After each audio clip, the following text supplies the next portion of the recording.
ओम नमो भगवते वासुदेवाय। ओम नमो भगवते वासुदेवाय। ओम नमो भगवते वासुदेवाय। ओम अज्ञानतिमिरान्धस्य ज्ञानाञ्जनशलाकया चक्षुरुन्मिलितं येन तस्मै श्रीगुरुवे नमः। श्रीचैतन्यमनोभीष्टं स्थापितं येन भूतले स्वयं रूप कदा मह्यं ददाति स्वपदान्तिकं वन्देऽहं श्रीगुरुं श्रीयुतपदकमलं श्रीगुरुं वैष्णवांश्च श्रीरूपं साग्रजातं सगण रघुनाथान्वितं तं सजीवं साद्वैतं सावधूतं परिजनसहितं कृष्ण चैतन्य देवं श्रीराधा कृष्ण पादान् सगण ललिता विशाखान्वितं हे कृष्णा करुणा सिंधु दीनबंधो जगत्पते गोपेश गोपिका कांद राधा कांदा नमोस्तुते तप्त कांचन गौरांगी राधे वृंदावनेश्वरी वृषभानुसुते देवे प्रणमामि हरिप्रिये वाञ्छाकल्पतरुभ्यश्च कृपा सिन्धुभ्येव च पतितानां पावनेभ्यो वैष्णवेभ्यो नमो नमः।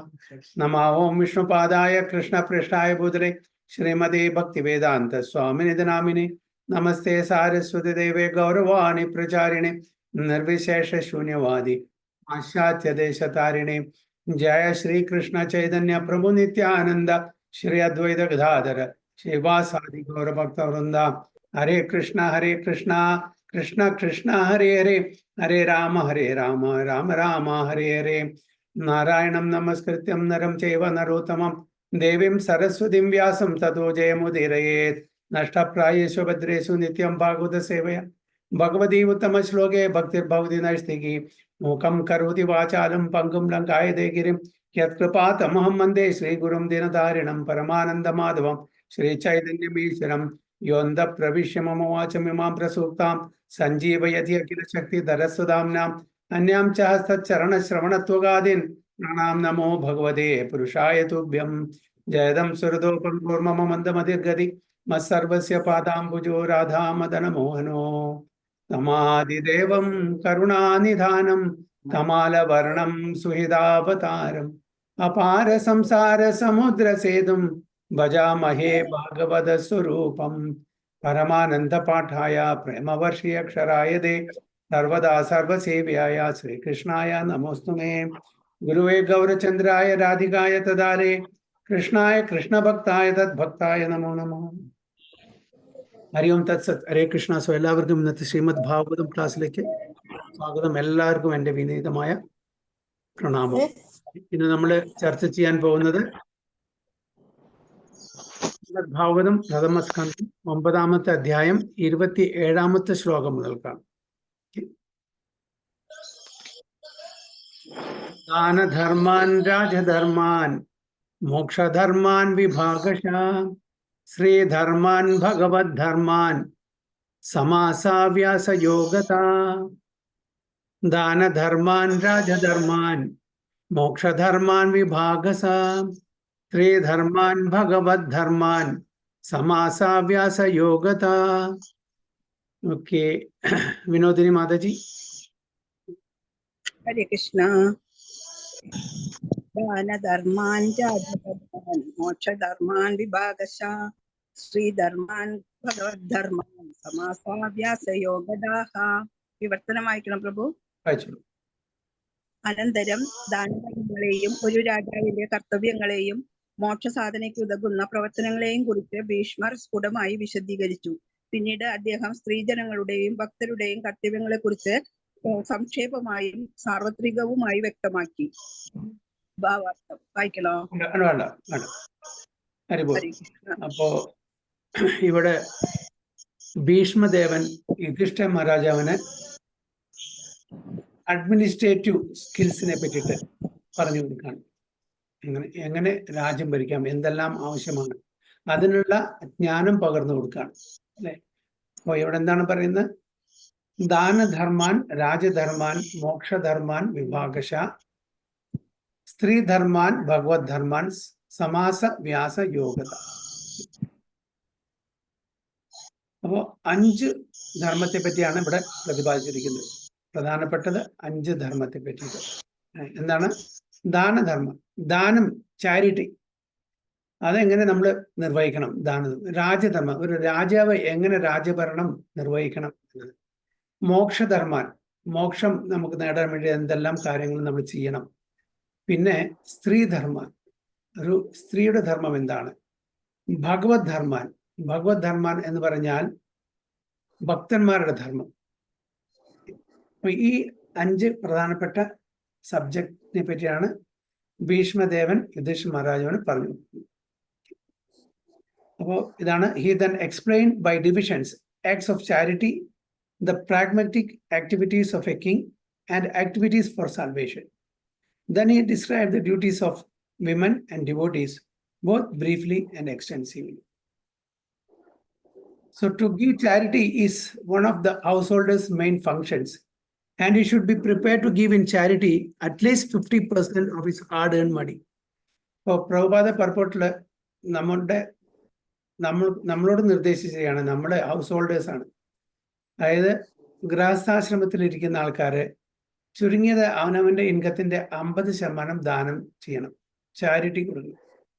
ആ ദാനം ചെയ്യാനുള്ള റൂൾസ് ആൻഡ് റെഗുലേഷൻസും അതിന്റെ നിയമങ്ങളും എല്ലാം നമ്മുടെ ഗ്രന്ഥങ്ങൾ പറഞ്ഞിട്ടുണ്ട്. അത് വിംസിക്കലി ദാനം ചെയ്യാൻ പാടില്ല, അതിൻ്റെതായിട്ടുള്ള നിയമങ്ങൾ അനുസരിച്ച് തന്നെ ചെയ്യണം. ഓക്കെ, ദാനം ചെയ്യാനുള്ള, അതായത് ദേശകാലപാത്രം അറിഞ്ഞിട്ട് ചെയ്യണം. ദേശകാലപാത്രം, ദേശം നോക്കണം, കാലം നോക്കണം, പാത്രം റെസിപ്പിയൻ ആർക്കാണ് കൊടുക്കുന്നത് അവരുടെ യോഗ്യതകൾ കൂടി നമ്മൾ മനസ്സിലാക്കിയിട്ട് വേണം ദാനം ചെയ്യാൻ. അല്ലെങ്കിൽ അല്ലാതെ ചെയ്യുന്ന ദാനം, വിംസിക്കലി നമ്മൾ ചെയ്യുന്ന ദാനം, അത് നമുക്ക് നെഗറ്റീവ് എഫക്ട്സ് ഉണ്ടാവും, പ്രതികൂലമായിട്ടുള്ള ഫലമായിക്കുക തരാം. അപ്പോൾ ഇവിടെ പറയുന്നത് രൂപ ഗോസ്വാമിയുടെ ഒരു ഇൻസ്ട്രക്ഷനാണ് പ്രഭുപാദ ഇവിടെ കൂട്ടിയിരുന്നത്. രൂപ ഗോസ്വാമി തനിക്ക് കിട്ടിയ എല്ലാ ആ സമ്പത്തും 50% ഡിവോഷണൽ ആക്ടിവിറ്റീസിന് വേണ്ടി കൊടുത്തു. എത്ര? 50%.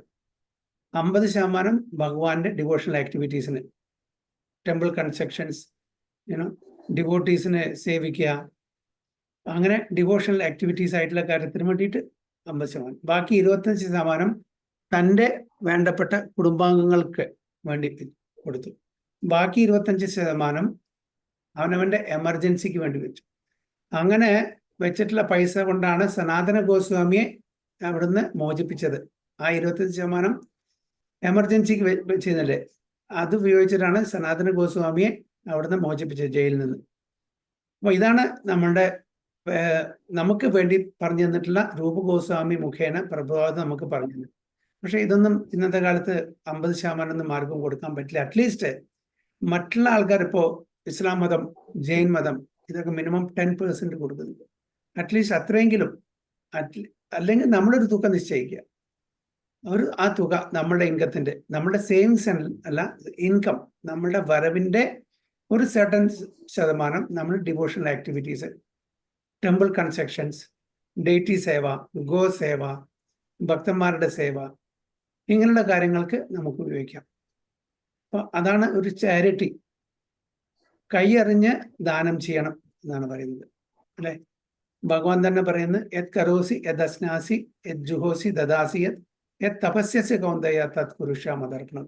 എന്തു ചെയ്യുന്നു, എന്ത് നമ്മൾ കഴിക്കുന്നു, എന്ത് ദാനം ചെയ്യുന്നു, എന്ത് തപസ്സനുഷ്ഠിക്കുന്നു, എന്ത് പ്രവൃത്തി ചെയ്യുന്നു, ഇതെല്ലാം ഭഗവാന് സമർപ്പണം ചെയ്ത് ചെയ്യാൻ. അപ്പോ ഇതാണ് നമ്മൾ ചെയ്യേണ്ട കാര്യം. എസ്പെഷ്യലി ഗൃഹസ്ഥാശ്രമത്തിൽ ഇരിക്കുന്ന ആൾക്കാർ ചാരിറ്റി കൊടുക്കണം. കാരണം നമ്മൾ സമ്പാദിക്കുന്ന പൈസ എല്ലാം, അതായത് നീതി ന്യായത്തിന്റെ അടിസ്ഥാനത്തിന് സമ്പാദിക്കുന്നതായിരിക്കില്ല. നമ്മൾ കലിയുഗത്തിലാണ് ജീവിക്കുന്നത്, നമ്മൾ ഓർക്കണം. അപ്പൊ നമ്മൾ എത്ര തന്നെ സൂക്ഷിച്ചാലും ശരി, അറിഞ്ഞോ അറിയാതെ പാപകർമ്മങ്ങളിൽ ഏർപ്പെട്ടുള്ള പൈസ നമ്മുടെ കയ്യിൽ വന്ന് ചേരും. നമ്മൾ ഡയറക്റ്റ്ലി അല്ല, നമ്മൾ ഏതെങ്കിലും സ്ഥാപനത്തിന് വർക്ക് ചെയ്യുമ്പോൾ ആ സ്ഥാപനത്തിന്റെ ഉടമസ്ഥന്മാര് അങ്ങനത്തെ കർമ്മത്തിൽ ഏർപ്പെട്ടിട്ടുണ്ടെങ്കിൽ, പാപകർമ്മങ്ങളിൽ ഏർപ്പെട്ടിട്ടുണ്ടെങ്കിൽ അതിന്റെ ഒരു വിഹിതം നമ്മളും ഏൽക്കേണ്ടി വരും. അപ്പൊ അതുകൊണ്ട് നമ്മളുടെ പണത്തിനെ ശുദ്ധീകരിക്കാൻ വേണ്ടിയിട്ട് നമ്മൾ ദാനം ചെയ്യണം. അത് മാത്രമല്ല ചാരിറ്റി, അതുകൊണ്ട് നമുക്ക് ആധ്യാത്മികമായിട്ടുള്ള ഗുണങ്ങളും ഉണ്ടാവും. പറയുന്നത് ബ്രാഹ്മണം, അതായത് ഒരു അബ്രാഹ്മണന്, ബ്രാഹ്മണനല്ലാത്ത ഒരു വ്യക്തിക്ക് നമ്മൾ ദാനം ചെയ്യുകയാണെങ്കിൽ, ഇത് കർമ്മകാണ്ഡ ഒരു സെക്ഷനാണ് ഞാൻ പറയുന്നത്. ബ്രാഹ്മണനല്ലാത്ത ഒരു വ്യക്തിക്ക് നമ്മൾ ദാനം ചെയ്യുകയാണെങ്കിൽ നമ്മൾ എത്ര കൊടുത്തുവോ അത്രയും നമുക്ക് അടുത്ത ജന്മത്തിൽ കിട്ടും. ഓക്കെ, ഹാഫ് ലേണഡ് ബ്രാഹ്മണ, അതായത് പകുതി യോഗ്യതയുള്ള ബ്രാഹ്മണൻ, ഫുള്ളി ലേണഡ് പ്രാക്ടീസിങ് ബ്രാഹ്മണനല്ല, ഹാഫ് ലേണഡ് ബ്രാഹ്മണയ്ക്ക് നമ്മൾ എന്തെങ്കിലും ചാരിറ്റി കൊടുക്കുകയാണെങ്കിൽ, ദാനം കൊടുക്കുകയാണെങ്കിൽ നമുക്ക് അടുത്ത ജന്മത്തിൽ ഡബിളായിട്ട് കിട്ടും അതിൻ്റെ ഫലം. ഫുള്ളി ക്വാളിഫൈഡ് ബ്രാഹ്മണ, ലേണഡ് ബ്രാഹ്മണ, അവർക്ക് നമ്മൾ ചാരിറ്റി കൊടുക്കുകയാണെങ്കിൽ നമുക്ക് ഒരുപാട് മൾട്ടിഫോൾഡായിട്ട് നമ്മളുടെ അതിൻ്റെ ഫലം നമുക്ക് അടുത്ത ജന്മങ്ങളിൽ കിട്ടും. പക്ഷെ വേദങ്ങളിൽ പറഞ്ഞിരിക്കുന്ന അത് പ്രകാരം ജീവിക്കുന്ന, വേദത്തിന്റെ ആ യമനിയമങ്ങൾ ഫോളോ ചെയ്തിട്ട് വേദപാലകാസ്, അവർക്ക് നമ്മൾ ചാരിറ്റി കൊടുക്കുകയാണെങ്കിൽ നമുക്ക് അതിന്റെ പ്രതിഫലം അടുത്ത ജന്മത്തില് മില്യൺസ് ഓഫ് ടൈംസ്, അൺകൗണ്ടബിൾ, അത്രയും നമുക്ക് അതിന്റെ പ്രതിഫലം കിട്ടുന്ന പറയുന്നു. ഇത് ആരാണ് പറയുന്നത്? വിശ്വനാഥ് ചക്രവർത്തി ഠാക്കൂറാണ് പറയുന്നത്. അപ്പൊ ചാരിറ്റി എസ്പെഷ്യലി ഗൃഹസ്ഥന്മാർക്ക് വേണ്ടിയിട്ടാണ് ചാരിറ്റി. എല്ലാവരും ചാരിറ്റി കൊടുക്കണം. ഗൃഹസ്ഥന്മാര് ധനമായിട്ടാണ് കൊടുക്കുന്നത്, ധനമാണ് ഗൃഹസ്ഥന്മാര് ചാരിറ്റി കൊടുക്കുന്നത്. ബ്രഹ്മചാരികളും ചാരിറ്റി കൊടുക്കണം. എന്താണ് അവരുടെ ചാരിറ്റി? ബ്രഹ്മചാരികള് അവരുടെ സമയം, അവരുടെ ആ 25 വർഷം കംപ്ലീറ്റ് അവരുടെ സമയം ഭഗവാന് വേണ്ടി സമർപ്പിക്കുന്നു, വേദ പഠനത്തിന് വേണ്ടി സമർപ്പിക്കുന്നു, അല്ലെ? അതും ചാരിറ്റി കൊടുക്കുന്നു. അതും സമൂഹത്തിന് വളരെ അനുഗ്രഹമാണ്. കാരണം വെച്ചാൽ നമുക്ക് ജ്ഞാനമില്ലെങ്കിൽ അവർ പഠിക്കുന്നു, മറ്റുള്ളവർക്ക് പറഞ്ഞു കൊടുക്കുന്നു. പിന്നെ ഗൃഹസ്ഥാശ്രമത്തിൽ ധനം ശേഖരിച്ചിട്ടുള്ള ആൾക്കാർ ധനം ചാരിറ്റി ചെയ്യുന്നു. വാനപ്രസ്ഥം സന്യാസിമാര് അവരെന്ത് ചെയ്യുന്നു? അവരും ജ്ഞാനം, സമയം ഇതെല്ലാം ചാരിറ്റി കൊടുക്കുന്നു. അപ്പൊ അവര് തൻ്റെ കയ്യിൽ വെക്കുന്നില്ല, അവർക്ക് അറിയുന്ന ആ ജ്ഞാനം മറ്റുള്ളവർക്ക് പകർന്നു കൊടുക്കുന്നു. അതും ചാരിറ്റിയാണ്. അപ്പൊ എല്ലാവരും ചാരിറ്റി ചെയ്യുന്നുണ്ട്, ഒരു വിധത്തിൽ അല്ലെങ്കിൽ മറ്റൊരു വിധത്തിൽ എല്ലാവരും ചാരിറ്റി ചെയ്യുന്നുണ്ട്. അപ്പോൾ to give charity is one of the householders main functions. ഇല്ലെങ്കിൽ നമുക്ക് ആധ്യാത്മിക തലത്തിൽ യാതൊരു ഉന്നമനം ഉണ്ടായിരിക്കില്ല. And he should be prepared to give in charity at least 50% of his hard earn money. അത് ഇൻകമത്തിൽ നിന്നായിരിക്കും, സേവിങ് ആയിരിക്കരുത്. സേവിങ് എന്ന് പറഞ്ഞാൽ മിക്ക ആൾക്കാർക്കും സേവിങ്സ് ഉണ്ടായിരിക്കില്ല. അപ്പൊ ഇൻകമത്തിൽ നിന്നായിരിക്കണം. A brahmachari or student should perform sacrifices. ബ്രഹ്മചാരികൾ ചെയ്യണം സാക്രിഫൈസസ്, യജ്ഞങ്ങൾ ചെയ്യണം. ഇന്നത്തെ കാലത്ത് മറ്റുള്ള യജ്ഞങ്ങളൊന്നും കാര്യമായിട്ട് ചെയ്യാൻ പറ്റില്ല. മറ്റ് യുഗങ്ങളിൽ ചെയ്തിരിക്കുന്ന യജ്ഞങ്ങളൊന്നും ഈ കലികാലത്ത് ചെയ്യാൻ പറ്റില്ല. അപ്പോൾ എന്താണ് അവരെ സാക്രിഫൈസ് പറഞ്ഞാൽ? ജപയജ്ഞം, സ്വാധ്യായം. ഗുരുകുലത്തിലേക്ക് പോയിട്ട് ഇന്നത്തെ കാലത്ത് നടക്കില്ലെങ്കിലും, അതായത് കുറച്ചൊരു 100 വർഷം മുമ്പ് ഇതൊക്കെ നടന്നിരുന്നു, ഗുരുകുല സമ്പ്രദായങ്ങളൊക്കെ. So householder should give charity. നമ്മൾ നേരത്തെ പറഞ്ഞ പോലെ നമ്മുടെ കയ്യിലുള്ള സമ്പത്തിനെ അവർ കൊടുക്കണം. And a person in the retired life or in the renounced order should practice penances and austerities. അപ്പോൾ വാനപ്രസ്ഥത്തിലും അതേപോലെ സന്യാസ ആശ്രമത്തിലും ഇരിക്കുന്ന ആൾക്കാരെ തപസ് അനുഷ്ഠിക്കണം. അതാണ് പറയുന്നത്. അതാണ് അവരുടെ charity. Those are the general functions of all the ashramas or orders of life on the path of self-realization. അപ്പൊ ആധ്യാത്മിക ജീവിതത്തിന് നമുക്ക് അതിന് വളർച്ച വേണമെന്നുണ്ടെങ്കിൽ തീർച്ചയായിട്ടും ഈ ചാരിറ്റി എല്ലാ ആശ്രമത്തിലുള്ള ആൾക്കാരും ചെയ്യണം. In the brahmachari life, the training is sufficiently imparted so that one may understand that the world as property belongs to the Supreme Lord, the personality of Godhead. No one, therefore, can claim to be the proprietor of anything in the world. ഈ എല്ലാ ആശ്രമത്തിൽ ഇരിക്കുന്ന ആൾക്കാർ ഒരു കാര്യം വളരെ വ്യക്തമായിട്ട് മനസ്സിലാക്കണം. ഈ കാണുന്നതെല്ലാം ഭഗവാന്റേതാണ്. ഇത് ഭഗവാനാണ് ഇതിന്റെ പ്രൊപ്പറേറ്റർ, ഇതിന്റെ ഓണർ, നമ്മളല്ല. നമുക്ക് കുറച്ച് സമയത്തിന് വേണ്ടിയിട്ട് ഇത് നമുക്ക് ഉപയോഗിക്കാൻ തന്നിരിക്കുന്നു എന്നാണ് നമ്മൾ മനസ്സിലാക്കേണ്ടത്. അതുകൊണ്ടാണ് ഈശോപനിഷത്തിനും പറഞ്ഞിരിക്കുന്നത് ഈശാവാസ്യം ഇതം സർവം യത് കിഞ്ച ജഗത്യാം ജഗത് തേന തെക്വേന ഭൂഞ്ചിത മാഗൃത കസ്യസിദ്ധ. ഈശാവാസ്യം ഇതം സർവം, അതായത് ഭഗവാനാണ് ഈ കാണുന്നത്, പ്രപഞ്ചത്തിൽ കാണുന്നതെല്ലാം ഭഗവാന്റേതാണ്. ഭഗവാനാണ് അതിന്റെ സോഴ്സ്, ഭഗവാനാണ് അത് ജനറേറ്റ് ചെയ്യുന്നത്. നമ്മളത് ബോറോ ചെയ്യാണ്. നമ്മളുടെ ഒരു ലൈഫ് ടൈമിന് എന്തെല്ലാം ആവശ്യമുണ്ടോ ആ നമ്മളുടെ യോഗ്യതയ്ക്ക് അനുസരിച്ച് അത് നമ്മൾ ബോറോ ചെയ്യുന്നു, നമ്മൾ ഉപയോഗിക്കുന്നു. അതിനും അപ്പുറത്ത്, അതിനും ഉപരിയായിട്ട് നമ്മളൊന്നും അക്വയർ ചെയ്യാൻ പാടില്ല, എടുക്കാൻ പാടില്ല. നമ്മൾ മറ്റുള്ളവരുടെ ഷെയറും കൂടി നമ്മൾ എടുക്കാൻ പാടില്ല, അപഹരിക്കാൻ പാടില്ല. കാരണം ഇതെല്ലാം ഭഗവാന്റേതാണ്. ഭഗവാൻ ഓരോരുത്തർക്കും ഓരോ കോട്ട കൊടുത്തിട്ടുണ്ട്. മനുഷ്യർക്ക് ഒരു കോട്ട കൊടുത്തിട്ടുണ്ട്, മൃഗങ്ങൾക്ക് ഒരു കോട്ട കൊടുത്തിട്ടുണ്ട്, പിന്നെ പക്ഷികൾക്ക് കൊടുത്തിട്ടുണ്ട്. അങ്ങനെ ഓരോരുത്തർക്കും ഓരോ ജീവജാലങ്ങൾക്കും ഓരോ കോട്ട കൊടുത്തിട്ടുണ്ട്. ആ കോട്ടയ്ക്ക് അനുസരിച്ചിട്ട് അതിന്ന് വ്യതിചലിച്ച് നമ്മൾ ഒന്നും എടുക്കാൻ പാടില്ല. ആരാണ് വ്യതിചലിക്കുന്നത് അഥവാ വ്യതിചലിക്കുന്നുണ്ടെങ്കിൽ അത് മനുഷ്യവർഗം മാത്രമാണ്. മൃഗങ്ങളോ പക്ഷികളോ മറ്റ് ജീവജാലങ്ങളോ ഒന്നും വ്യതിചലിക്കുന്നില്ല. അവർക്ക് എന്താണ് ആവശ്യം അത് മാത്രമേ അവരെടുക്കുള്ളൂ. നമ്മൾ നേരത്തെ പല തവണയും പറഞ്ഞിട്ടുണ്ട്, ഒരു ചാക്ക് ധാന്യം നമ്മൾ റോഡിൽ ഇട്ട് പോവുകയാണെങ്കിൽ പക്ഷികൾ എന്താണ് ആവശ്യം അവരുടെ കൊക്കിൽ ഒതുങ്ങുന്നത് മാത്രം എടുത്തുകൊണ്ടുപോകും, 3-4 ഗ്രെയിൻസ്. മനുഷ്യൻ അത് കൂടെ വരികയാണെങ്കിൽ ആ ചാക്ക് മുഴുവൻ കൊണ്ടുപോകും. ആവശ്യമില്ല. തനിക്ക് തൻ്റെ മക്കൾക്ക് അതിനു ശേഷമുള്ള ജനറേഷൻ നമ്മൾ അക്യുമുലേറ്റ് ചെയ്യും. അപ്പോൾ ഇതുകൊണ്ടാണ് പ്രോപ്പർ ഡിസ്ട്രിബ്യൂഷൻ ഇല്ലാത്തത് കൊണ്ടാണ് ഈ പ്രശ്നങ്ങളെല്ലാം സംഭവിക്കുന്നത്. അപ്പോൾ അതുകൊണ്ട് വളരെ സ്ട്രിക്റ്റ് ആയിട്ട് നമുക്ക് എന്താണോ അർഹതപ്പെടുന്നത്, നമുക്ക് എന്താണോ ആവശ്യം അത് മാത്രമാണ് നമ്മൾ എക്വയർ ചെയ്യാൻ പാടുള്ളൂ. അതിലും കൂടുതൽ നമ്മൾ എക്വയർ ചെയ്യാൻ പാടില്ല എന്നാണ് പറയുന്നത്. So Brahmachari life, the training is sufficiently imparted so that one may understand that the world as property belongs to the Supreme Lord, the personality of Godhead. No one therefore can claim to be the proprietor of anything in the world. ഈ പ്രപഞ്ചത്തിൽ ആരും proprietor ഇല്ല. ആരാണ് proprietor? ഭഗവാൻ മാത്രം, അല്ലേ? ഭഗവാൻ മാത്രം. സർവലോക മഹേശ്വരം എന്നാ പറഞ്ഞിരിക്കുന്നത്. ഭഗവാന് എല്ലാ ലോകത്തിന്റെയും പ്രൊപ്പറേറ്റർ, ഈശ്വരൻ. അതുകൊണ്ട് നമുക്ക് ക്ലെയിം ചെയ്യാൻ പറ്റില്ല. ഭോക്താറാം യജ്ഞസാം സർവ ലോക മഹേശ്വരം. യജ്ഞങ്ങളുടെ ഭോക്ത, എൻജോയറും ആരാണ്? ഭഗവാനാണ്. അപ്പൊ അതാണ് ഇവിടെ പ്രത്യേകിച്ചിട്ട് എടുത്തു പറയുന്നത്. നമ്മൾ ഒരിക്കലും ലോർഡ് അല്ലെങ്കിൽ പ്രൊപ്പറേറ്റർ അല്ലെങ്കിൽ കൺട്രോളർ എന്ന തലത്തിൽ വർത്തിക്കാൻ പാടില്ല. മിക്ക സമയത്തും നമ്മൾ അതാണ് ചെയ്യുന്നത്. പ്രഭുപാദർ very beautiful phrase, people in this world want to lord it over the material nature. We want to become the lord of the material nature. We want to exploit it. അല്ലേ? നമ്മൾ അതിനെ എക്സ്പ്ലോയിറ്റ് ചെയ്യാൻ ശ്രമിക്കുന്നു. ചെയ്യാൻ പാടില്ല എന്നാണ് അവിടെ പറയുന്നത്. Therefore, in the life of a householder, which is a sort of license for sex enjoyment, one must give in charity for the service of the Lord. അപ്പോൾ ഹൗസ് ലൈഫിൽ മാത്രമാണ് അതായത് സെൻസ് എൻജോയ്മെന്റിനുള്ള ഒരു ലീനിയൻസി, ഓക്കെ, അതായത് ഒരു allowance കൊടുത്തിട്ടുള്ളൂ. വേറെ ബ്രഹ്മചാരിക്കോ വാനപ്രസ്ഥത്തിനോ അല്ലെങ്കിൽ സന്യാസത്തിനോ ഈ അലവൻസ് കൊടുത്തിട്ടില്ല.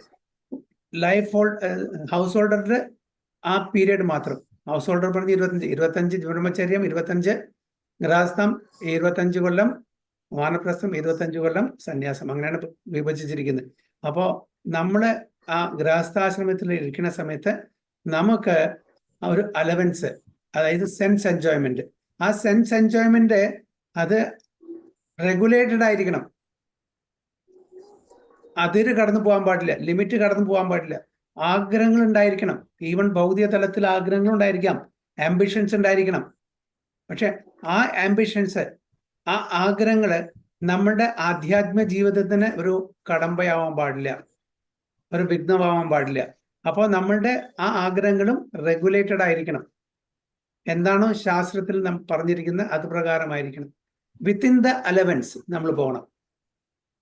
Over acquiring, over enjoying, over desiring ഇതൊന്നും പാടില്ല. അപ്പൊ അതാണ് ഇവിടെ ആ ഒരു ലൈസൻസ് നമുക്ക് തന്നിട്ടുണ്ട്. ഗൃഹസ്ഥാശ്രമത്തിൽ ജീവിക്കുന്ന ആൾക്കാർക്ക് ചെറിയൊരു ലൈസൻസ്, ഒരു അലവൻസ്, ഒരു ലീനിയൻസി തന്നിട്ടുണ്ട്. അതാണ് റെഗുലേറ്റഡ് ലൈഫ് എൻജോയ്മെന്റ്. അങ്ങനെ ചെയ്യുന്ന സമയത്ത് നമ്മൾ ആ ഒരു അതിർവരമ്പ് കടക്കാതെ നമ്മൾ പ്രത്യേകിച്ച് സൂക്ഷിക്കണം. അങ്ങനെ ചെയ്താൽ നമുക്ക് ഒരിക്കലും എന്താണ് ഭഗവാന്റെ കാര്യങ്ങളിൽ, ഡിവോഷണൽ ആക്ടിവിറ്റീസിൽ സമയം കാണില്ല, അതിനുള്ള ആ ഒരു ഇൻക്ലിനേഷനും വരില്ല. അതുകൊണ്ട് അത് സൂക്ഷിക്കണം. Everyone's energy is generated or borrowed from the reservoir of the energy of the Lord. Therefore, the resultant actions of such energy must be given to the Lord in the shape of transcendent loving service. അപ്പോൾ നമ്മുടെ ശക്തി മുഴുവൻ ഭഗവാനിൽ നിന്നാണ് നമുക്ക് കിട്ടുന്നത്. ഭഗവാനാണ് അതിന്റെ ഉറവിടം, അതിന്റെ സോഴ്സ്, സ്രോതസ്. ഭഗവാനാണ് നമുക്ക് വേണ്ടുന്ന കാര്യങ്ങൾ തരുന്നത്, അല്ലേ? ഭഗവാൻ തന്നില്ലെങ്കിൽ നമുക്കൊന്നും ചെയ്യാൻ പറ്റില്ല. അപ്പോൾ he is the reservoir of energy. അപ്പൊ ആ എനർജിയിൽ നിന്നാണ് നമ്മൾ കടമെടുക്കുന്നത്. അതുകൊണ്ട് അതിന്റെ ആ റിസൾട്ടിന്റെ നമ്മൾ ഒരു at least certain percentage we should give in back. I mean, we should give back to serve him in the shape of transcendental loving service to him. അപ്പൊ ഭഗവാന്റെ ഭഗവത് സേവനത്തില് അതിന്ന് കിട്ടുന്ന ആ എനർജിയിൽ നിന്ന് നമുക്ക് കിട്ടുന്ന പ്രതിഫലത്തിൽ നിന്ന് കിട്ടുന്ന ഒരു പെർസെൻറ്റേജ് എങ്കിലും നമ്മൾ അത് വിനിയോഗിക്കണം എന്നാണ് പറയുന്നത്. As the rivers draw water from the sea through the clouds and again go down to the sea, similarly our energy is borrowed from the supreme source, the Lord's energy, and it must return to the Lord. അപ്പോൾ അതിന് നല്ലൊരു ഉദാഹരണം, ഈ നദികളെല്ലാം എവിടുന്നാണ് അതിൻ്റെ energy കിട്ടുന്നത്? Water from the sea. അത് ആവിയായിട്ട്, നീരാവിയായിട്ട്, ക്ലൗഡായിട്ട് വരുന്നു, വീണ്ടും മഴയായിട്ട് അത് നദികളിൽ നിറയുന്നു, വീണ്ടും അത് നദികളിൽ ചെന്ന് ചേരുന്നു. അതേപോലെ നമ്മളും ഭഗവാനിൽ നിന്നാണ് ഇതെല്ലാം കിട്ടുന്നത്.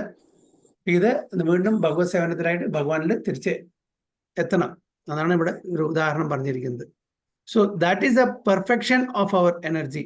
The lord therefore in the Bhagavad Gita 9.27 says that whatever we do, whatever we undergo as penance, whatever we sacrifice, whatever we eat, or whatever we give in charity must be offered to him, the Lord. നേരത്തെ പറഞ്ഞ പോലെ യത് കരോസി യദസ്നാസി യത് ജുഹോസി ദദാസി യത് തപസ്യസി കൗന്ദേയ തത് പുരുഷ മദർപ്പണം. Okay, എന്ത് ചെയ്യുന്നു, എന്ത് കഴിക്കുന്നു, എന്ത് ദാനം ചെയ്യുന്നു, എന്ത് തപസ് അനുഷ്ഠിക്കുന്നു, ഇതെല്ലാം ഭഗവാന് സമർപ്പണമായിട്ട് ആ സമർപ്പണ ഭാവത്തോടുകൂടി നമ്മൾ ചെയ്യണം. അപ്പോൾ നമ്മൾ ആ നിയമങ്ങൾ ലംഘിക്കാതെ നമ്മൾ പ്രവർത്തിക്കുന്നു എന്നർത്ഥം. That is the way of utilising our borrowed energy. When our energy is utilized in that way, our energy is purified from the contamination of material abilities. അപ്പോൾ അങ്ങനെ നമ്മളുടെ കാര്യങ്ങളെല്ലാം നമ്മൾ ചെയ്യുന്ന ഓരോ കാര്യങ്ങളും ഭഗവാന് സമർപ്പിച്ച് ചെയ്യുമ്പോൾ എന്താണ് സംഭവിക്കുന്നത്? നമ്മളെ മെറ്റീരിയൽ കണ്ടാമിനേഷൻ പുറത്തു വരുന്നു. നമ്മൾ ചെയ്യുന്ന ഓരോ കാര്യങ്ങളും ശുദ്ധീകരിക്കപ്പെടുന്നു. And thus we become fit for our original natural life of service to the Lord. അപ്പൊ അങ്ങനെ എല്ലാം ഭഗവാന് സമർപ്പണം ചെയ്ത് നമ്മൾ ചെയ്യുമ്പോൾ, ഭഗവാന്റെ പ്രീതിക്ക് വേണ്ടി ചെയ്യുമ്പോൾ, ഭഗവാൻ നിർദ്ദേശിച്ച പ്രകാരം നമ്മൾ ജീവിക്കുമ്പോൾ തീർച്ചയായിട്ടും നമ്മൾ നമ്മുടെ ഒറിജിനൽ നേച്ചർ ഓഫ് ലൈഫിലേക്ക് വരും.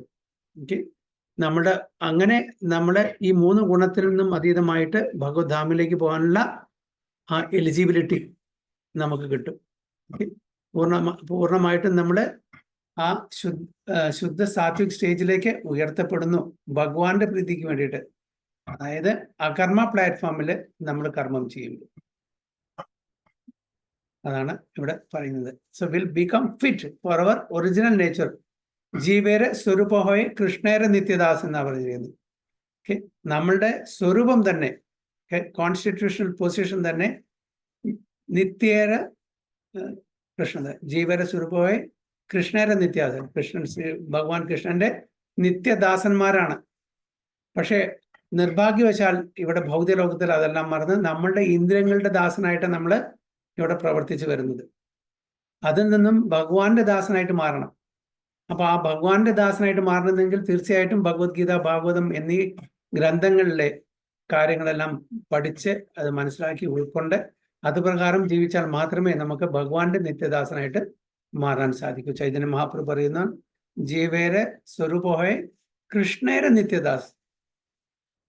ശ്രീകൃഷ്ണ ഭഗവാന്റെ നിത്യദാസന്മാരാണ്. അത് നിർഭാഗ്യവശാൽ നമ്മൾ മറന്നിരിക്കുകയാണ്. അതിനെ പുനഃസ്ഥാപിക്കണം.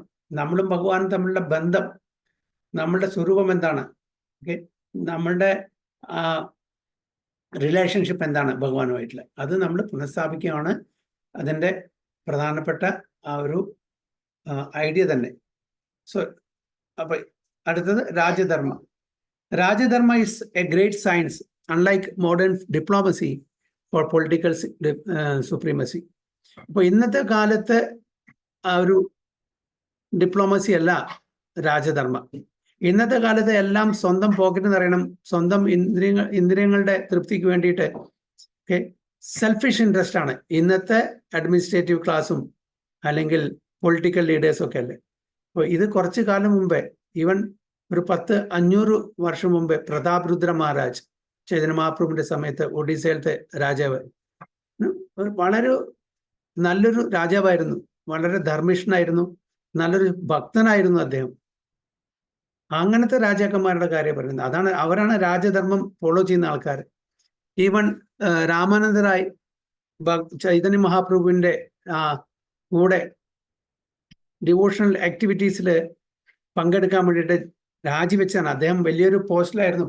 അതായത് അന്നത്തെ കാലത്ത് മദ്രാസ് ആ പ്രൊവിൻസിന്റെ ഗവർണറായിരുന്നു രാമാനന്ദ റായ്.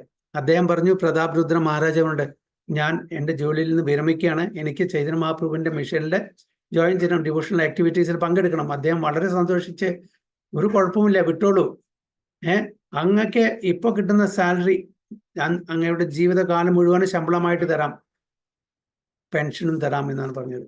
അപ്പൊ ആരാണ് പറയാ? ഒരു നല്ലൊരു ധർമ്മിഷ്ഠനായിട്ടുള്ള രാജാവിന് മാത്രമേ അത് പറയാൻ പറ്റൂ.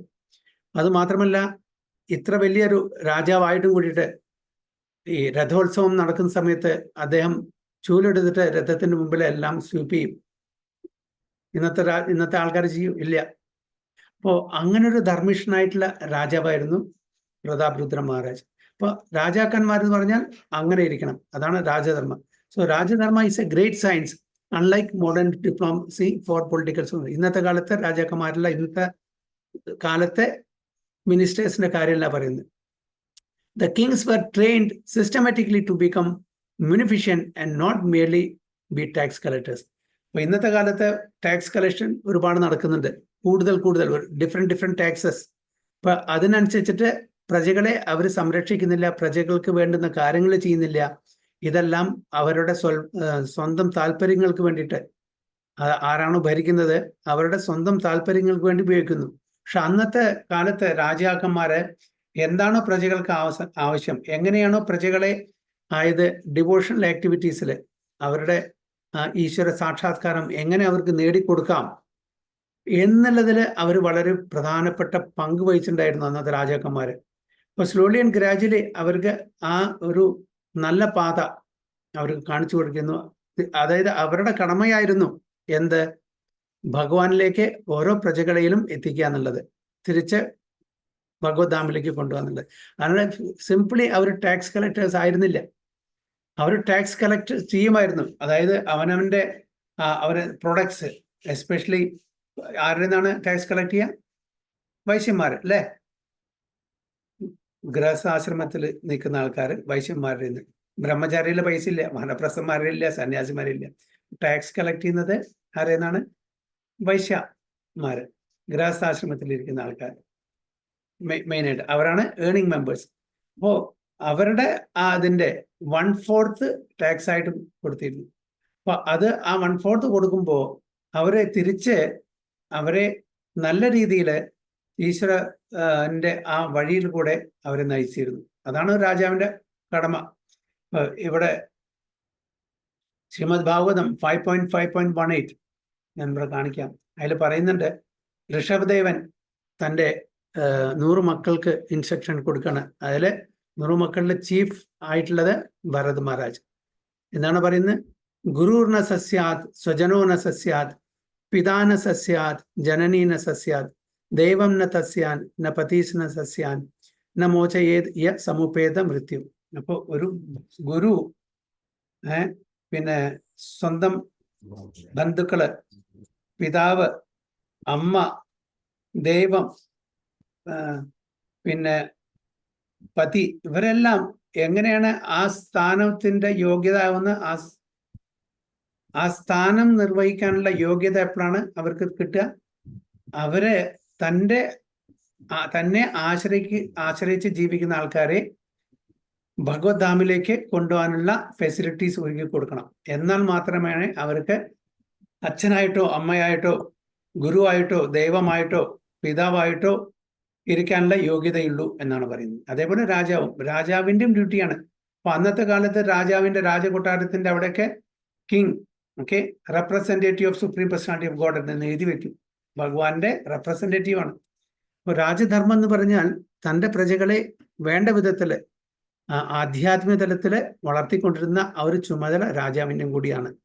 വെറും ടാക്സ് കളക്ട് ചെയ്താൽ മാത്രം പോരാ എന്നാണ് പറയുന്നത്. They were trained to perform different sacrifices only for the prosperity of the subjects.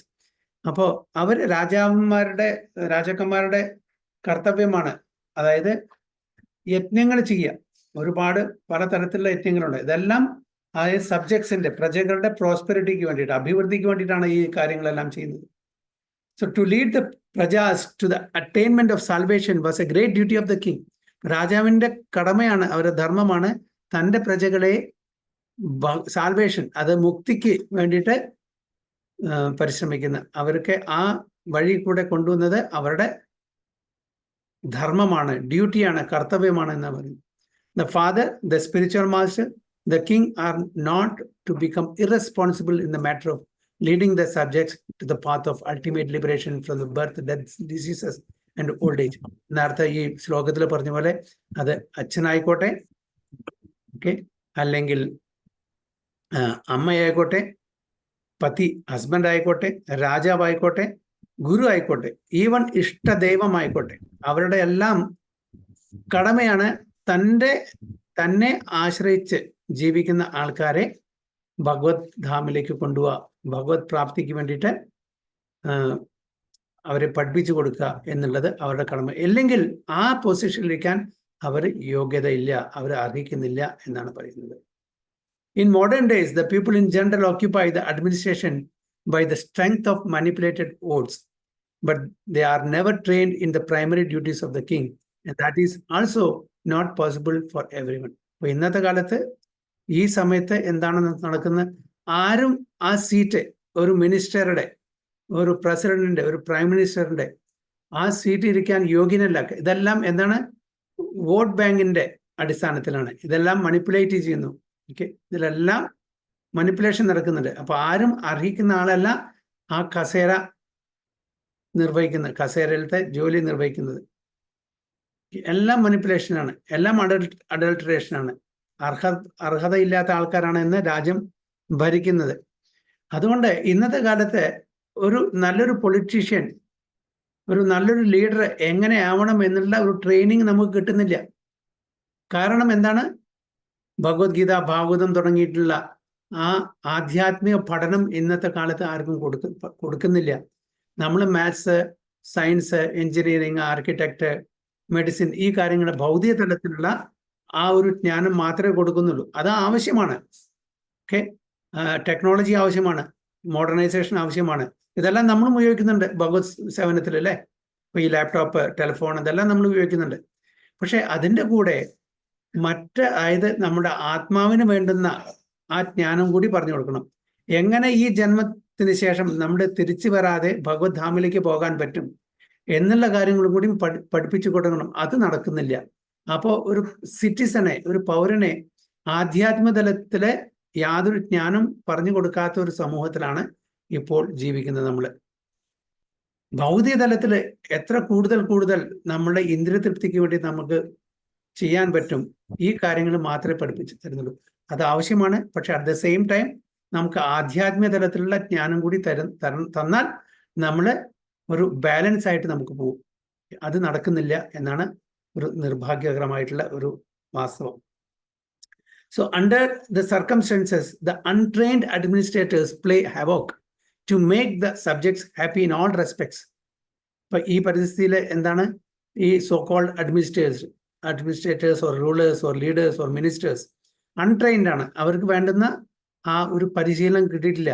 അപ്പൊ അവർ റൂൾ ചെയ്യുമ്പോൾ എന്താണ്, അവരുടെ പ്രജകൾക്ക് വേണ്ടുന്ന കാര്യങ്ങളും സന്തോഷമോ ഒന്നും കൊടുക്കാൻ പറ്റുന്നില്ല. Society totally havoc ആയിരിക്കും. So on the other hand, these untrained administrators gradually become rogues and thieves and increase the taxation to finance a top heavy administration that is useless for all purposes. അതേ സമയത്ത് തന്നെ ഇവരെല്ലാം എന്താണ്, robbers, റോഗ്സ്, thieves, അങ്ങനത്തെ ആൾക്കാരാണ്. കൂടുതൽ കൂടുതൽ tax മേടിച്ചിട്ട്. അതുകൊണ്ടാണ് കൂടുതൽ ടാക്സ് കൊടുക്കേണ്ട ഇന്നത്തെ ആൾക്കാരും ടാക്സ് ഇവേഡ് ചെയ്യാൻ നോക്കുന്നത്. ടാക്സിനെ എങ്ങനെയെങ്കിലും കൊടുക്കാതിരിക്കാനുള്ള വഴികൾ കണ്ടുകൊണ്ടിരിക്കുന്നത് അല്ലേ. അപ്പൊ അതുകൊണ്ടാണ് പ്രജകളും ടാക്സ് ഒന്നും ശരിക്കും കൊടുക്കാതെ എങ്ങനെയെങ്കിലും ഗവൺമെന്റിനെ വഞ്ചിക്കാൻ ശ്രമിക്കുന്നു. ഗവൺമെന്റ് പ്രജകളെ വഞ്ചിക്കുന്നു, പ്രജകള് ഗവൺമെന്റിനെ വഞ്ചിക്കുന്നു ഇന്നത്തെ കാലത്ത്.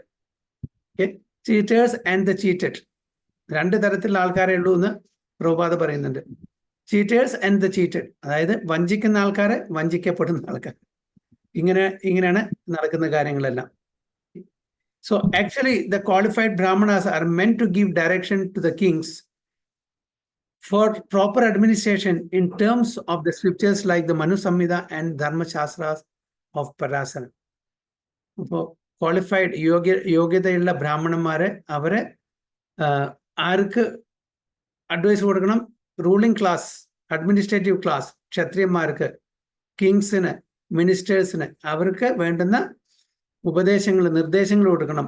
എന്ത് പ്രകാരം? മനുസംഹിത, ധർമ്മശാസ്ത്ര, പരാശരമനുടെ ധർമ്മശാസ്ത്രം, മനുസംഹിത എന്നുള്ള മനുവിന്റെ മനുസംഹിത എന്നുള്ള കാര്യങ്ങളുടെ അടിസ്ഥാനത്തിൽ അവർക്ക് കൊടുക്കണം.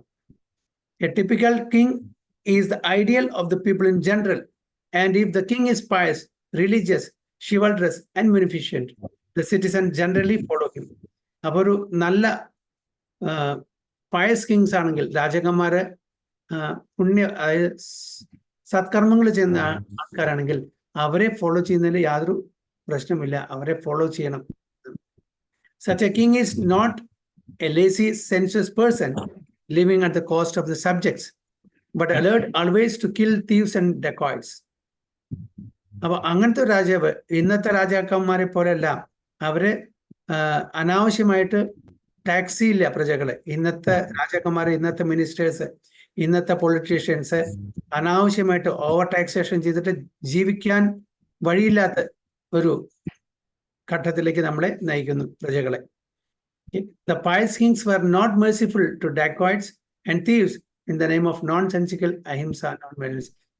അന്നത്തെ കാലത്ത് ഡെക്കോയിറ്റ്സ്, തീവ്സ്, റോഗ്സ് അവരൊന്നും അവർക്ക് വേണ്ടുന്ന ശിക്ഷ കൊടുത്ത് അത് ആവർത്തിക്കാതിരിക്കാൻ നോക്കുന്നു. ഇന്നത്തെ കാലത്തെ പാവങ്ങള്, അതായത് കുറ്റം ചെയ്യാത്ത ആൾക്കാരാണ് ഇവിടെ ശിക്ഷിക്കപ്പെടുന്നത്. കാരണം എല്ലാം എന്താണ്? പൈസയുടെ മീതെയാണ്, ഇൻഫ്ലുവൻസ്. അപ്പോൾ ശരിക്ക് കുറ്റം ചെയ്ത ആള് പുറത്തിരിക്കും, കുറ്റം ചെയ്ത ആൾക്കാരെ ജയിലിലും പോകും. ഇതാണ് ഇന്നത്തെ കാലത്ത് നടക്കുന്നത്. So the thieves and dacoits were punished in an exemplary way, so that in the future no one would dare commit such nuisances in an organized form. അന്നത്തെ കാലത്ത് വളരെ കടുത്ത ശിക്ഷ കൊടുത്തിരുന്നു. അപ്പൊ അതുകൊണ്ട് ഒരാളും അങ്ങനത്തെ പാപകർമ്മങ്ങൾ, അങ്ങനത്തെ കുറ്റങ്ങളൊന്നും ചെയ്തിരുന്നില്ല, ചെയ്യാൻ മടിക്കും, വീണ്ടും വീണ്ടും ആലോചിക്കും.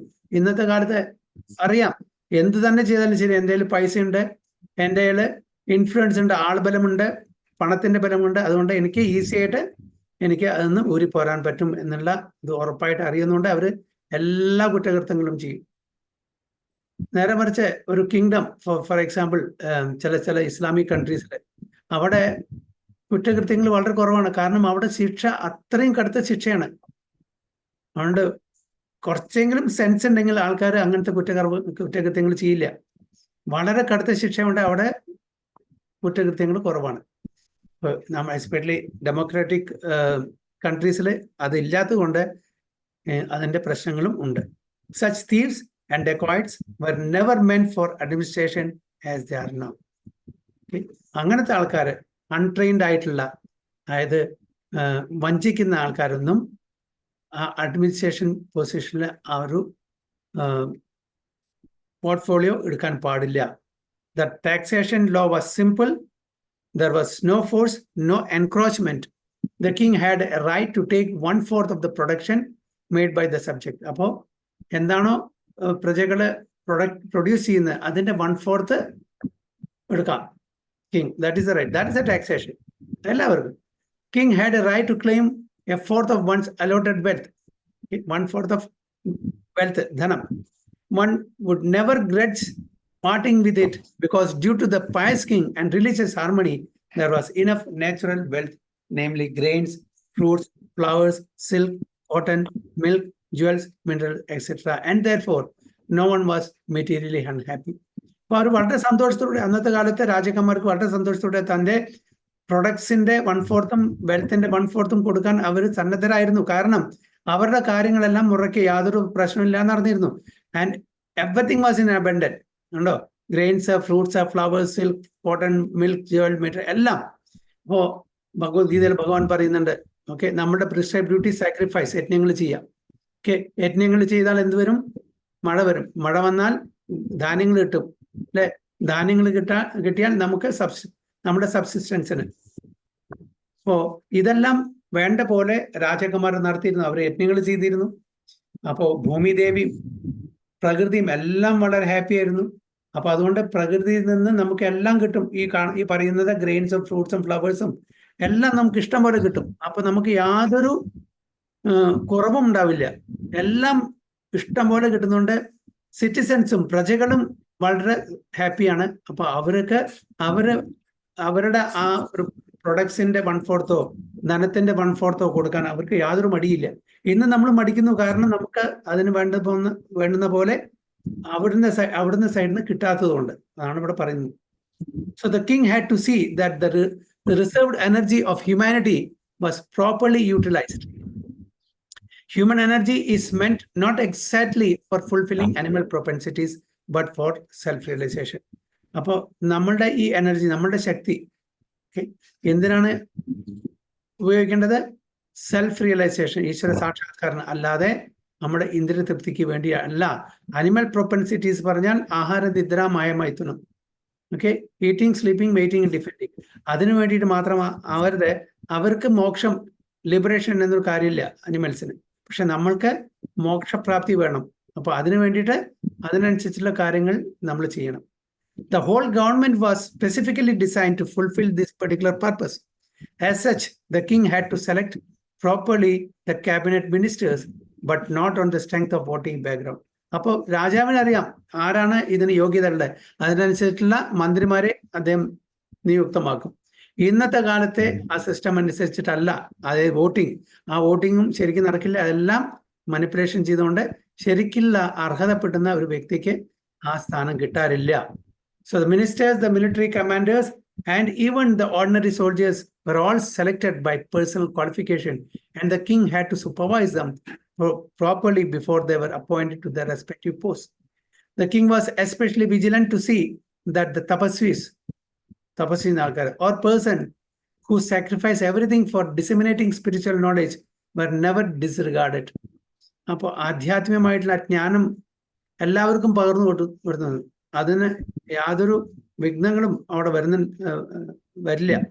അത് രാജാവിന്റെ കടമയാണ്, അത് വേണ്ടതുപോലെ ചെയ്യാനുള്ളത്. The king knew well that the supreme personality of God never tolerates any insult to his unadored devotees. Such tapasvis, അപ്പോൾ രാജർഷി ഒക്കെ അതായത് ഋഷി, രാജകന്മാരിൽ ഋഷി, അന്നത്തെ കാലത്ത് അങ്ങനത്തെ പൊസിഷൻ ആയിരുന്നു. രാജകന്മാരിൽ ഋഷി പറഞ്ഞ അത്രയും ടോപ്പ് മോസ്റ്റ് ആണ്. അപ്പൊ അവരൊക്കെ തപസ്സികളാണ്. അവരെല്ലാം പ്രജകളുടെ ആ മോക്ഷ പ്രാപ്തിക്ക് വേണ്ടിയിട്ട് ശ്രമിക്കുന്ന ആൾക്കാരാണ്. So the king would give special protection to illiterates, the helpless and widows of the state. വിദ്യാഭ്യാസം അധികം ഇല്ലാത്ത ആൾക്കാർക്ക്, ഓക്കെ, പിന്നെ വിഡോസ്, വിധവയായിട്ടുള്ള ആൾക്കാർക്ക്, ഹെൽപ്ലെസ് ആയിട്ടുള്ള ആൾക്കാർക്കൊക്കെ സ്പെഷ്യൽ കൺസിഡറേഷൻ ഉണ്ടായിരിക്കും, സ്പെഷ്യൽ പ്രൊട്ടക്ഷൻ ഉണ്ടായിരിക്കും. കുട്ടികളെ, വൃദ്ധാവസ്ഥയിലുള്ള ആൾക്കാരെ, ഇവർക്കൊക്കെ സ്പെഷ്യൽ കൺസിഡറേഷൻ ഉണ്ട്. Defence measures were arranged previous to any attack by the enemies. The taxing process was easy and it was not meant for squandering but was for strengthening the reserve fund. അപ്പോൾ രാജ്യത്തിൽ ഒരു reserve fund ഉണ്ടായിരിക്കും, ഇതെല്ലാം tax എന്നാണ്. അപ്പോൾ ഇതെല്ലാം എമർജൻസിക്ക് വേണ്ടി ഈ റിസർവ് ഫണ്ട് നടക്കും. So the soldiers were recruited from all parts of the world and they were trained for special duties.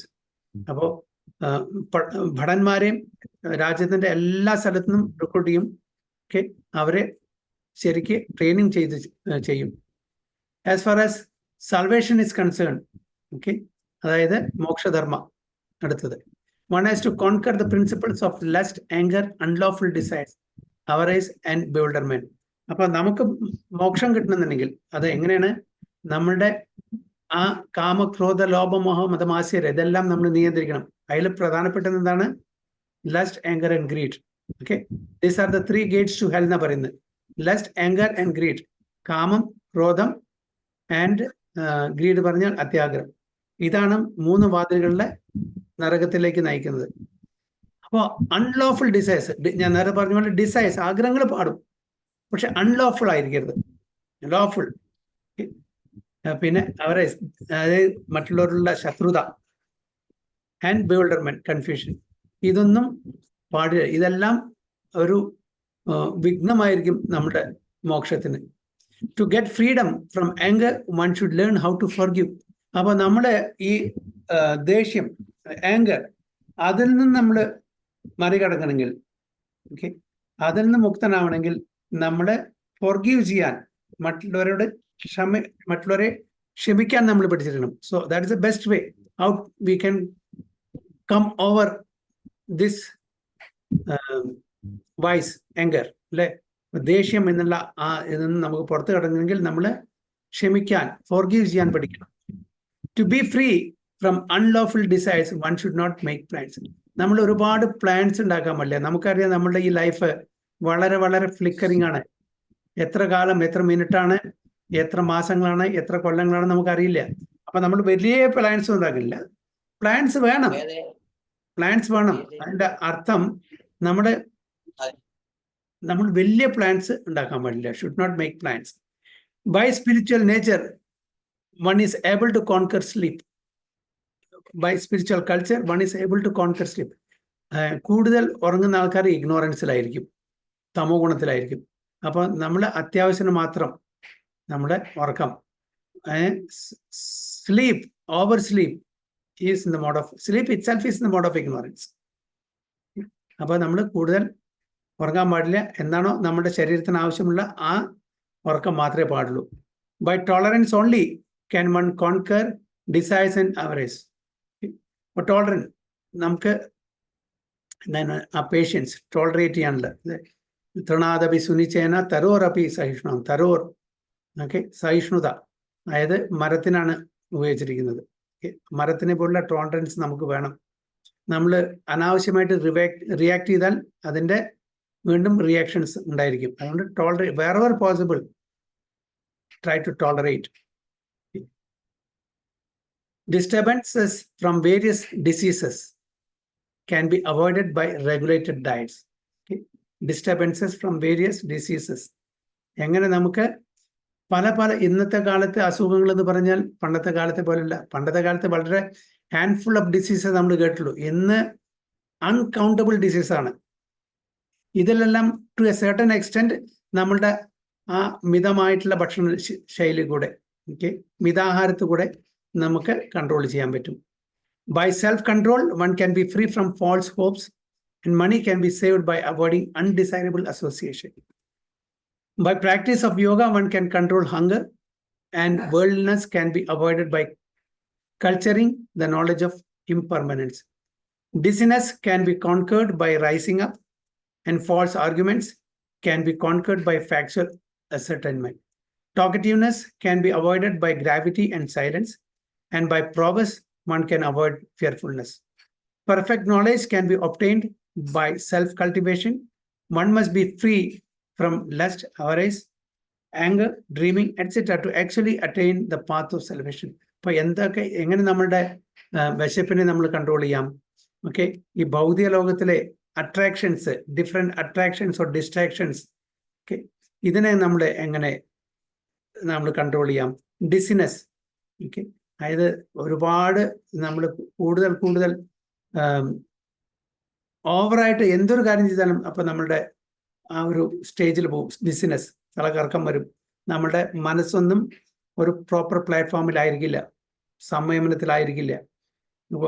അപ്പോൾ കൂടുതൽ ഉറങ്ങുക ഇതൊന്നും വേണ്ട. പിന്നെ മറ്റുള്ളവരായിട്ടുള്ള ഫാൾസ് ആർഗ്യുമെന്റ്സ്, അനാവശ്യമായിട്ടുള്ള പൊളിറ്റിക്കൽ, സ്പോർട്സ്, ഫിലിം, ഇങ്ങനെയുള്ള കാര്യങ്ങളിൽ നമ്മൾ ഫാൾസ് ആയിട്ടുള്ള ആർഗ്യുമെന്റ്സ്, സമയം കളയുക, അതെല്ലാം വേസ്റ്റ് ഓഫ് ടൈം. അങ്ങനത്തെ കാര്യങ്ങൾ എല്ലാം എങ്ങനെ നമ്മൾ കൺട്രോൾ ചെയ്യും എന്നാണ് ഇവിടെ പർപ്പോട്ടിൽ പ്രഭുപാദ പറയുന്നത്. അങ്ങനെയെല്ലാം നമ്മൾ ഒരു റെഗുലേറ്റഡ് ലൈഫ് ഫോളോ ചെയ്യുകയാണെങ്കിൽ തീർച്ചയായിട്ടും നമുക്ക് മോക്ഷപ്രാപ്തി. ഇതാണ് മോക്ഷധർമ്മത്തിനെ പറ്റിയിട്ട് പറയുന്നത്. അപ്പൊ ഇതിനെ പറ്റിയിട്ടുള്ള ആ ഒരു ജ്ഞാനമാണ് ഭീഷ്മ പിതാമഹ ആർക്ക് പറഞ്ഞു കൊടുക്കുന്നത്? ധർമ്മരാജാവിന്, അതായത് യുധിഷ്ഠിരൻ. അല്ലെ? അപ്പൊ യുധിഷ്ഠിരനാണ് രാജ്യം ഭരിക്കാൻ പോകുന്നത്. അപ്പൊ ഇതിന്റെ ജ്ഞാനം ഉണ്ടെങ്കിലാണ് പ്രജകളെ വേണ്ട വിധത്തില് ഭരിക്കാൻ പറ്റൂ, അവർക്ക് വേണ്ട ജ്ഞാനം പറഞ്ഞു കൊടുക്കാൻ പറ്റും. രണ്ടുപേരും സാധാരണ ആൾക്കാരല്ല. യുധിഷ്ഠിര മഹാരാജാവും എംപറർ, ചക്രവർത്തി എന്നുള്ള പൊസിഷനിലാണ്. ഭീഷ്മ പിതാമഹ മഹാജന, അല്ലെ? മഹാജന.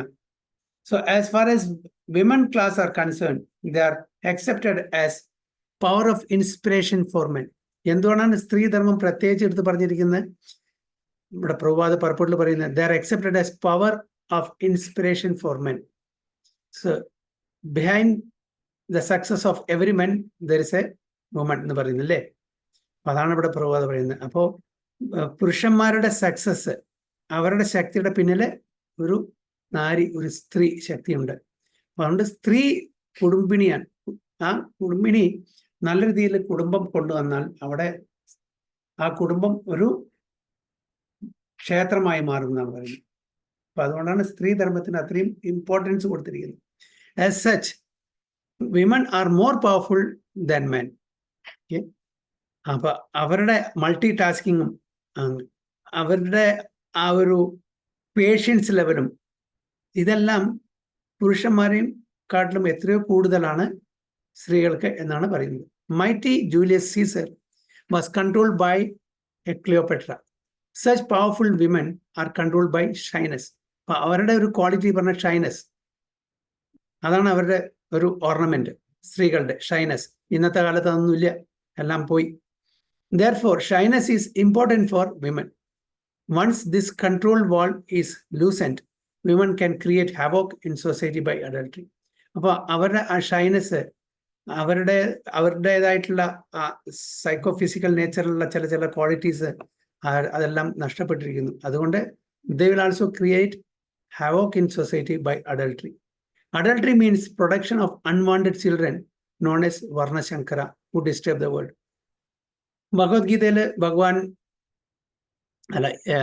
അർജുനൻ അഡൽട്ടറി പറ്റി പറയുന്നുണ്ട്, വർണ്ണശങ്കരത്തിനെ പറ്റിയിട്ട്. അതായത് യുദ്ധത്തിൽ എല്ലാ പുരുഷന്മാരും നശിച്ചു കഴിഞ്ഞാൽ, വധിക്കപ്പെട്ടു കഴിഞ്ഞാൽ സ്ത്രീകളെല്ലാം വിധവളാവും. അപ്പോൾ അങ്ങനെ അഡൽട്ടറി സംഭവിക്കും, അങ്ങനെ വർണ്ണശങ്കരം സംഭവിക്കും. അതുകൊണ്ട് ഒരുപാട് കെവോസ് സൊസൈറ്റിയിലുള്ള സമൂഹത്തിലുണ്ടായിരിക്കും. അപ്പോൾ അതുകൊണ്ട് ഞാൻ യുദ്ധം ചെയ്യില്ല എന്നൊക്കെ പറയുന്നില്ലേ. അപ്പോൾ അവിടെ അതാണ് ഇവിടെ വർണ്ണശങ്കരത്തിന്റെ കാര്യം പറയുന്നത്. അപ്പോൾ അഡൽട്ടറി അതൊന്നും ചെയ്യാൻ പാടില്ല. So the last item taught by Bhishmadeva was the process of pleasing the Lord. Okay. അതാണ് devotees, ഭക്തന്മാരുടെ ഭക്തധർമ്മ. Okay. We're all eternal servants of the Lord, and when we forget this essential part of our nature, we are put into material conditions of life. Okay. We are, അതായത് eternal servants. ജീവര സ്വരൂപഹൈ കൃഷ്ണേര Nithyadas. ഇത് മറന്നാൽ നമ്മൾ ഭൗതിക ലോകത്തിലെ പുനരഭി ജനനം, പുനരഭി മരണം, ജന്മമൃത്യു, ജരാവ്യാധി, ഈ cycle, repeated cycle കൂടെ പോകേണ്ടി വരും. We are put into material conditions of life. Okay, പെർപച്വലി.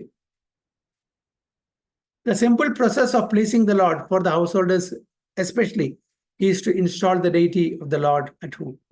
അപ്പോൾ വളരെ സരളമായിട്ടുള്ള പ്രോസസ്സ് ഭഗവാനെ പ്രീതിപ്പെടുത്താൻ വേണ്ടിയിട്ട് നമ്മൾ എന്താണ് ശ്രീ മൂർത്തി സേവ വീട്ടിൽ തുടങ്ങുക. ഓക്കെ, ശ്രീമൂർത്തി സേവ ചെയ്യുക, ഡേറ്റീസ് വർഷിപ്പ് ചെയ്യുക. അപ്പം അങ്ങനെ ഒരുപാട് അറ്റാച്ച്മെന്റ് വരും ഭഗവാനായിട്ട് നമുക്ക് ആദാൻ പ്രദാൻ, റെസിപ്രോക്കേഷൻ ചെയ്യാൻ പറ്റും, നമ്മുടെ ലവിങ് എക്സ്ചേഞ്ച് ചെയ്യാൻ പറ്റും, നമുക്ക് ഭഗവാനെ സ്തുതിക്കാൻ പറ്റും, ഭഗവാനെ ആർത്തി ചെയ്യാൻ പറ്റും. അപ്പോൾ ഭഗവാനായിട്ട് ഒരു അഫിനിറ്റി നമുക്ക് ഉണ്ടായിരിക്കും. അതുകൊണ്ടാണ് പ്രഭുപാദ് അവിടെ സജസ്റ്റ് ചെയ്യുന്നത് to install deity of the lord at home. അതാണ് രൂപഗോസ്വാമിയും 5 പ്രധാനപ്പെട്ട limbs of devotion, 64 limbs of devotion സർവീസിൽ പ്രധാനപ്പെട്ട 5 പൊട്ടൻ ഐറ്റംസ് പറയുന്നത്. അതായത് ഒന്ന് ശ്രീ വിഗ്രഹ അല്ലെങ്കിൽ ശ്രീമൂർത്തി സേവ, അതാണ് പറയുന്നത്. So worshipping the deity at home, serving the devotee, hearing the Srimad Bhagavatam, residing in a holy place, and chanting the holy name of the Lord, all inexpensive items by which one can please the Lord. ഇതാണ് 5 പ്രധാനപ്പെട്ട items പറഞ്ഞിരിക്കുന്നത്. Worshipping the deities, okay, ശ്രീമൂർത്തി Sewa, serving devotee, okay, ഭക്തന്മാരെ സേവിക്കുക, Shrimad Bhagavatam സ്വാധ്യായം, ധാംവാസ്, residing in a holy place, and നാമസങ്കീർത്തനം, chanting the holy name of the Lord. ഇതിനൊന്നും നമുക്ക് യാതൊരു പൈസ ചെലവുമില്ല. Okay, അങ്ങനെ നമുക്ക് ഭഗവാനെ പ്രീതിപ്പെടുത്താം. Thus, the subject matter was explained by the grandfather to his grandchildren. അങ്ങനെ ഭീഷ്മ പിതാമഹൻ തൻ്റെ പേരക്കുട്ടികൾ, ആരാണ് പേരക്കുട്ടികൾ ഇവിടെ? ഗ്രാൻഡ് ചിൽഡ്രൻ, ഹെഡഡ് ബൈ യുധിഷ്ഠിരന്മാരായ പഞ്ചപാണ്ഡവന്മാർക്ക് പറഞ്ഞു കൊടുത്തു. ഇത് വളരെ ബ്രീഫായിട്ടാണ് മഹാഭാരതത്തിൽ വളരെ ഡീറ്റെയിൽ ആയിട്ട് ഈ ഇൻസ്ട്രക്ഷൻസ് കൊടുത്തിട്ടുണ്ട്. വളരെ ബ്രീഫായിട്ട് പ്രഭാത ബ്യൂട്ടിഫുൾ ആയിട്ട് ഈ പർപ്പോട്ടിൽ എല്ലാ പോയിന്റ്സും ടച്ച് ചെയ്തിട്ടുണ്ട്. നമുക്ക് കൂടുതൽ എവിടെയും തപ്പേണ്ട ആവശ്യമില്ല. എല്ലാം ഇതിൽ വളരെ ക്ലിയർ ആയിട്ട് വീണ്ടും വീണ്ടും വായിച്ചാൽ നമുക്ക് കൂടുതൽ റിയലൈസേഷൻ, കൂടുതൽ അതിൻ്റെ ഇൻഡെപ്ത് മീനിങ് നമുക്ക് കിട്ടും. ഓക്കെ, ഇതാണ് ഈ വേഴ്സ് 27. അടുത്തത് വേഴ്സ് 28 അടുത്ത ക്ലാസ്സിൽ. ഹരേ കൃഷ്ണ. വാഞ്ച കൽപതരുഭ്യശ്ച കൃപാ സിന്ധുഭ്യവ ച പതിതാനാം പാവനേഭ്യോ വൈഷ്ണവേഭ്യോ നമോ നമഃ. अनंत कोटि वैष्णव की जय, श्रील प्रभुपाद की जय, महाराज की जय, गो प्रेमानंदे, हरि हरि बोल.